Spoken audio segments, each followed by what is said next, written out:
یہ 218 تھا پورا الیکشن کمیشن ہے. اس میں اگر پارلیمانی کمیٹی ڈیسائیڈ نہیں کر سکتی ہے تو پھر نہ وزیر اعظم، نہ صدر، نہ آرمی چیف، نہ چیف جسٹس کو یہ اختیار ہے کہ وہ 2 ممبروں کو کر دے. کیوں؟ کیونکہ آئین اس کے بعد کچھ نہیں بتا رہا ہے. جب آئین کسی چیز کے بارے میں کچھ نہیں بتا رہا ہے تو سپریم کورٹ اس میں فیصلہ نہیں کر سکتی. صدر جب چلا جاتا ہے ملک سے باہر تو چیئرمین سینٹ بن جاتے ہیں صدر، اور چیئرمین سینٹ چلا جائے تو آپ کے اسپیکر بن جاتا ہے. آئین میں ہے، قانون میں ہے. لیکن اگر وزیر اعظم بیمار ہو جائے یا وزیر اعظم ملک سے باہر چلا جائے تو آئین خاموش، آئین میں کچھ نہیں ہے. تو کیا یہ ممکن ہے کہ سپریم کورٹ ایک آرڈر جاری کر دے کہ جناب آج سے وزیر اعظم جناب سلیم خان صاحب ہیں یا رفیق صاحب ہیں؟ ایسا کر سکتا ہے سپریم کورٹ؟ نہیں کر سکتا. اسی طرح parliament, Islamic provision, fundamental rights, basic structure اور ایسی چیز جو آئین میں آلریڈی ڈیفائن ہے، موجود ہے آرٹیکل، اس کے خلاف قانون نہ بنا سکتی ہے نہ امینڈمنٹ کر سکتی ہے.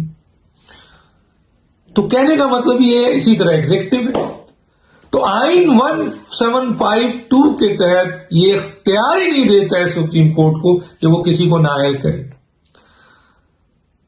یہاں آپ نے نااہل کیا، تاحیات نااہل کر دیا. حالانکہ نااہل کرنے کا اختیار میں پھر بتا رہا ہوں کہ الیکشن کمیشن، سپریم کورٹ نے تاحیات نااہل کرتے ہوئے 62(1)(f) کا ذکر کیا.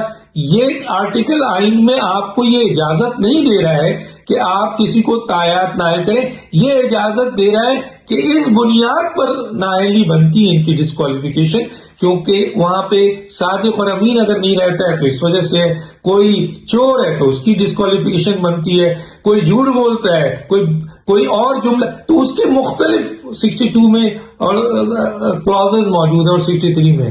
لیکن 63(2) یہ بتا رہا ہے کہ اگر کسی کو ڈسکوالیفیکیشن کرنا ہے تو وہ صرف واحد ادارہ ہے پاکستان میں ممبروں کے لیے.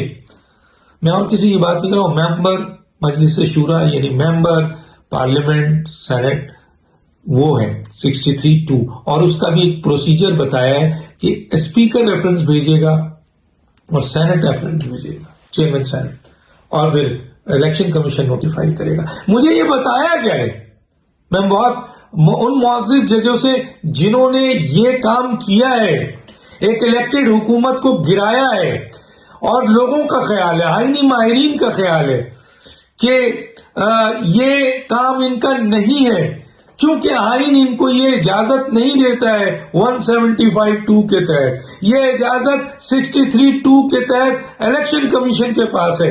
الیکشن کمیشن کا کام سپریم کورٹ نہیں کر سکتی، سپریم کورٹ کا کام آرمی چیف نہیں کر سکتا، آرمی چیف کا کام پارلیمنٹ نہیں کر سکتا، پارلیمنٹ کا کام الیکشن کمیشن نہیں کر سکتا، اور الیکشن کمیشن کا کام سپریم کورٹ بھی نہیں کر سکتا. تو گویا اگر 175(2) سے تجاوز کیا ہے آپ نے تو گویا آپ نے آئین کی خلاف ورزی کی ہے. 63(2) کے خلاف آپ نے کام کیا ہے تو گویا آپ نے آئین کی خلاف ورزی کی ہے، آپ نے آئین توڑا ہے، آپ نے آئین کے خلاف کام کیا ہے، غیر قانونی، غیر آئینی کام کیا ہے، ماورائے آئین قائم کیا ہے. یہ آئینی ماہرین کہہ رہے ہیں. میں تو سوال اٹھا رہا ہوں صرف ان فیصلوں پہ. تو کیا اگر یہ سارے کام نہیں کر سکتے اور آپ نے کیا، یا تو پھر مجھے کوئی آرٹیکل دے دیجیے.